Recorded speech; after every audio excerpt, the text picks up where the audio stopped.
ونه سول.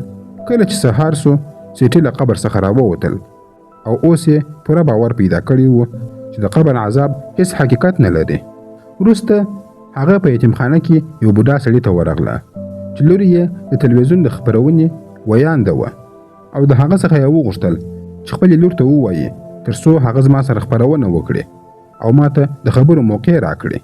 هغه سړي خپلې لور ته وویل او سیټي هغې خپرونې ته ورغلل. په خپرونه کې سیټي د خپل ژوند کیسه پیل کړه. لومړی یې د یو ځانمرګي برید کیسه وکړه چې یو سړي د شهید کېدو لپاره ځانمرګي برید کړی و او د هغه له امله یې خپل مور او پلار له لاسه ورکړي وه.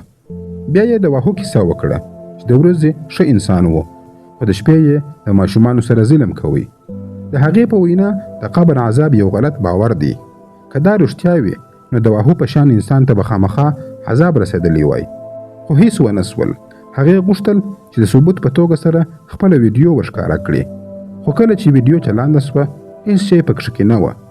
سیټي ډېره په غوسه سوه او د خپرونې له مدیر سره یې جګړه وکړه. هغې وویل یقینا د واښو اولادونو تاسو ته پیسې درکړي دي نو ځکه مو ویډیو بدله کړې ده. خو وروسته هغې ته خپله تېروتنه معلومه سوه. ویډیو د دې ورور عادل بدله کړې وه. له خپرونې وروسته سیټي عادل ته ډېرې خبرې وکړې. هغې وویل ما څو کاله د دې تجربې لپاره انتظار وکړي خو تا هر څه خراب کړل. لومړی عادل چپ و خو وروسته یې خبرې پیل کړې. هغه وویل ستا له امله نن زه هم د بېدینو خلکو په کتار کې ولاړ یم. که هغه ورځ د مور او پلار ته نه وی ویلې چې له غله څخه پیسې واخلئ هغوی به نن ژوندي وای. هغه وویل ته دلته د زړو خلکو خدمت یوازې د ښودلو لپاره کوې. ټول ژوند یې زه د خپلو غوښتنو لپاره کارولی یم. دا خبرې یې وکړې او لاړې. سیټي د خپل ورور د سختو خبرو څخه ډېره خفه سوه. خپلې خونې ته ولاړه. د مور او پلار عکس یې ولیدی او ژړل یې پیل کړل. ناڅاپه یې د واښو له خونې څخه یو غږ واورېدی. کله چې هلته ولاړه نو یو عجیبه صحنه یې ولیدل او نه پوهېدله چې څه روان دي. په همدې وخت کې هغه بوډا ښځه راغله او ویې ویل چې زما خاوند زما سره دوکه کړې ده او له یوې ځوانې نرسې سره اړیکه لري. سیټي لومړی باور ونه کړي خو کله چې یې وکتل دا خبره رښتیا وه. ښاغلی ناني له خپلې نرسې سره وخت تېروي. میرمن ناني بیا وویل چې نور به له خپل خاوند سره ژوند ونه کړي. سیټي هغه آرامه کړه او بیرته یې د واښو خونې ته راوستله. خو ښاغلي ناني وویل هغه یوازې مه پرېږدئ ځکه کله چې هغه یوازې سي عجیبه کارونه کوي. کله چې سیټي هغه په بله خونه کې پرېښودله هغې په خپلو جامو کې ادرار وکړي نو هغې خپلې جامې بدلې کړې او د مینځلو ماشین ته یې ور واچولې. د جامو د اچولو پر مهال د هغې پام سو چې د هغې د واده ګوتمۍ یې په لاس کې نسته. ښایي په ماشین کې لوېدلې وي. هغې خپل نیم بدن و ماشین ته ور دننه کړي او هڅه یې کوله چې ګوتمۍ پیدا کړي. خو هماغه وخت یې د ماشین له سویچ څخه لاس وموښتی او ماشین چلانده سو. د میرمن ناني وریښتان په ماشین کې بند سول او هغه په ډېره وحشانه ډول سره همدلته مړه سوه. د هغې پر مړینه باندې ښاغلي ناني بیا بیا سیټي ملامتوله. دې پیښې سیټي ډېره ماته کړه. ځکه نو هغه ړندې ښځې جویتا ته ورغله او ویې ویل تا به کله کله ویل چې زه د مړو د روحونو سره خبرې کولی سم نو زه غواړم چې په خپلو سترګو یې ووینم تر څو باور پرې وکړم. جویتا وویل ته به دا هغه وخت ووینې کله چې خپله باور وکړې. بیا هغوی ټول سره کښېنستل او د روحونو رابلل یې پیل کړل. شمې یې بلې کړې. سیټي، جویتا، ښاغلي ناني او دوه نور کسان سره کښېنستل. جویتا د میرمنې ناني روح راوبلی او په یوه وخت کې روح د جویتا بدن ته ورننوتی. ښاغلي ناني وویل زه تا ډېر خوښوم ما وبخښه که نه نو زه به تر مرګ وروسته هم سکون پیدا نه کړم. په دې سره میرمنې ناني د جویتا له خولې څخه وویل ته باید هغه نرسه ووژنې چې تا ورسره اړیکه ساتلې وه که نه نو زه به له مرګ څخه وروسته هم ستا سره ونه ګورم. د دې په اورېدلو سره سیټي وویل دا هیڅ هم کار نه دی. هماغه وخت ټولو کسانو سیټي ته په عجیبه سترګه سره وکتل او ویې ویل ته باید باور وکړې سیټي، ته باید باور وکړې. ناڅاپه سیټي ولیدل چې میرمن ناني د هغې تر څنګ ناسته ده. هغې له ویر څخه ژر کړکۍ خلاصه کړه.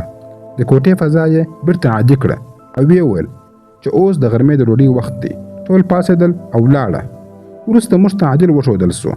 هغه یو مړی مینځي. هماغه وخت ورسره عجیبې پیښې وسوې. د مردخانې په یو المارۍ کې عجیبه غږونه واورېدل سول کله چې عادل هڅه وکړه چې هغه المارۍ خلاصه کړي، دننه یې هیڅوک ونه لیدي. ناڅاپه له شا څخه یو چا ټیل وهي او هغه یې په هغه المارۍ کې دننه بند کړي او دروازه یې پسې ور وتړله. عادل ولیدل چې هغه مړی چې د یو ګوړي تر مخه پرېولی اوس ولاړ دی او روان دی.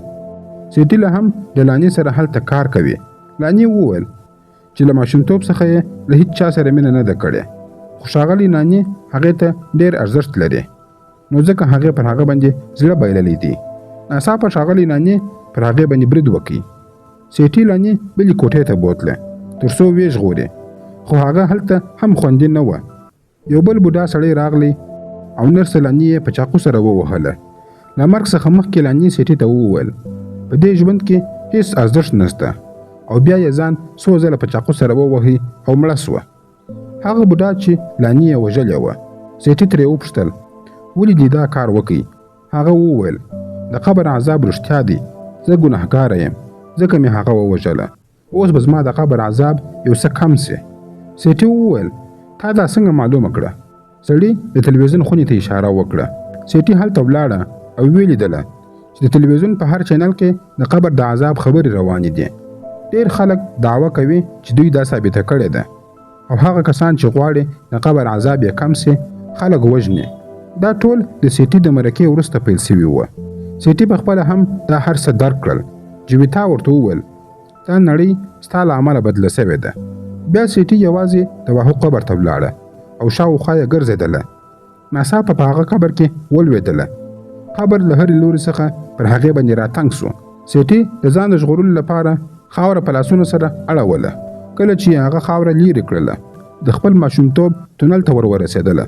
کله چې لږ مخکې ولاړه یوه دروازه یې ولیدل چې د دوی بیکري ته تللې وه، خو هر څه له عادي نړۍ سره توپیر درلودی. کله چې دننه ولاړه بیا یې هغه غل ولیدی چې له صندوق څخه پیسې اخلي. سیټي په عادي ډول سره لاس ور واچوي، خو لږ وروسته یې بیرته د هغه لاس پرېښودی. کله چې دا کار وکړي د هغې د مور او پلار روحونه آرام سول. سیټي پوه سوه چې مرګ لکه څنګه چې لیکل سوی وي هماغسې کېږي او هیڅوک یې نسي بدلولی. هغې خپلې تېروتنې ومنلې. پوه سوه چې د قبر د عذاب د درواغ ثابتولو لپاره یې خپل ټول ژوند خراب کړی دی. بیا یې اسماعیل ولیدی. اسماعیل د هغې څخه مرسته وغوښتله. په اصل کې هغه د مرګ څخه وروسته هم د واهو له قید څخه نه و خلاص سوی. سیټي د هغه لاس ونیوی او له تونل څخه یې ټوپ کړل. په دې سره د اسماعیل روح هم آزاد سو. سیټي بیا ځان د واهو په قبر کې د هغه د جسد تر څنګ ولیدی. هغه پوه سوه چې دا هماغه ورځ ده چې واهو خاورو ته سپارل سوی و. یعنې سیټي هیڅکله له دې ځای څخه نه ووتلی. هغه د انتظار په حال کې ویده سوی وه او هر څه چې یې لیدلي وه هغه ټوله یو خوب و. کله چې په دې پوه سوه پورته یې وکتل.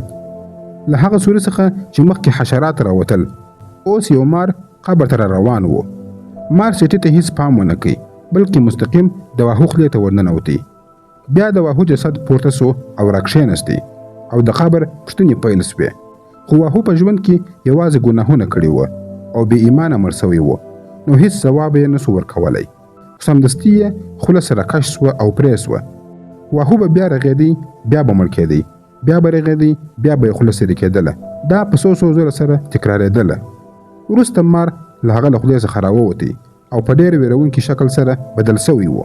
هغه به پرې سخت بریدونه کول او په ویرونکي صحرا به یې ورباندې چغې وهلې. سیټي دا هر څه ولیدل او له ویرې څخه یې بیا له خدای څخه مرسته غوښتله. هغه پوه سوې وه چې په ژوند کې یې څومره لویه تېروتنه کړې ده. هغې غوښتل چې استغفار ووایي، خو سم یې نه سوی ویلی. بیا یو عجیبه غږ د هغې غوږو ته ورننوتی. بالاخره هغه وتوانېدله چې استغفار ټوله او په سمه توګه سره ووایي او ختم یې کړي. خو د واهو عذاب لا هم روان و. قبر له هرې خوا څخه تنګېدی او پر هغې باندې فشار راوړل کېدی. سیټي فکر کوي چې ښایي دا یې وروستۍ ورځ وي. بیا عادل د قبر له پاس څخه لرګي لیرې کړل او هغه یې راویستله. د عادل حالت هم ښه نه و. دوی دواړو له هغه ځای څخه د تېښتې هڅه کوله. سیټي بیا ویل موږ باید په هر ډول سره چې وي له دې ځای څخه باید وتښتېږو. په لاره کې عادل ناروغه سو او پر ځمکه باندې ولوېدی. سیټي بیا یو دروند غږ په خپلو غوږو کې واورېدی. هغې ته وویل سول من ربک. د ویډیو په پای کې ښکاره کیږي چې یو څوک د واهو له مرګ څخه مخکې ویډیو ګوري. په هغې ویډیو کې واهو وایي که له مرګه وروسته د قبر عذاب رښتیا هم وي نو دا به په دې پورې تړلی وي چې ته په اصل کې له یو څه څخه زیات ویریږې. او زه پوهېږم ستا تر ټولو لویه ویره دا ده چې که د هغوی خبرې رښتیا سي او د قبر عذاب هم رښتیا وي نو بیا به ستا حال څه وي. همدا چې هغه دا خبره وکړه یو چا موبایل بند کړي. دا د میرمن نانې لاس و. د ښاغلي نانې غږ له لیرې څخه واورېدل سو. که تاسو د دې کیسې په پای کې لږ په فکر کې یاست نو زه به یې لږ درته اسانه کړم او درته تشریح به یې کړم. هغه ورځ چې واهو مړ سو هماغه ورځ سیټي هم له هغه سره قبر ته ورننوتله. په حقیقت کې سیټي هم په هغه ورځ باندې مړه سوې وه ځکه چې ژوندی انسان هیڅکله د قبر عذاب نس لیدلی. نو کوم څه چې هغې ته د قبر دننه ور وښودل سول دا ټول د الله په حکم د ملایکو له خوا څخه ور وښودل سول. کله چې واهو قبر ته داخل سو سیټي بیا هیڅکله د قبر څخه نه ده راوتلې. د دې تر ټولو لوی ثبوت دا دی چې ښاغلي نانې او میرمن نانې لا هم یو ځای دي او میرمن نانې نه ده مړه سوې. کوم څه چې سیټي ته وښودل سول دا ټوله د دې لپاره وه چې هغې ته یو درس ورکړل سي. د هرې پیښې سره د هغې دننه احساسات بدل سول او پوهه یې زیاته سوه. دین د دې لپاره نه دی چې خلک وبېروي بلکې د سمې لارو ښودلو او د بدو لارو څخه د مخنیوي لپاره دی. دا خبرې هغې ته روښانه سوې ځکه چې د هغې د پوښتنې او ځواب وخت لا نه و راغلی. سیټي ټول عمر د خپل مور او پلار د مرګ په غم کې د اسلام له حقایقو څخه مخ اړولی و. نو کله چې هغه قبر ته داخله سوه دا هر څه د الله په اراده هغې ته وښودل سول تر څو خپله تېروتنه درک کړي. خو له مرګ څخه وروسته دا عقیده کار نه کوي. دا بیا بېله موضوع ده. پر دې به بیا بل وخت خبرې سره وکړو. عادل هم ژوندی نه و. کله چې عادل هغه له قبر څخه راویستله ایا هغه رښتیا هم عادل و که یو ملایکه یا یو بل څه چې د عادل بڼه یې اخیستې وه او په پای کې یې ترې پوښتنه وکړه من ربک. دا د نن ورځې کیسه یوازې د یو فلم په توګه وګورئ. کوښښ مه کوئ چې دا د اسلام یا بل هر حساس اړخ سره وتړئ ځکه چې په فلم کې ښودل سوي هر څه خیالي دي او په حقیقت کې له اسلام سره هیڅ تړاو نه لري. د نن ورځې کیسه مو پر همدې ځای باندې پای ته رسېږي. خپل نظرونه مو په کمنټ کې راسره شریک کړئ. که مو ویډیو خوښه سوې وي ویډیو لایک او شیر کړئ. زموږ یوټیوب چینل حتما سبسکرایب کړئ.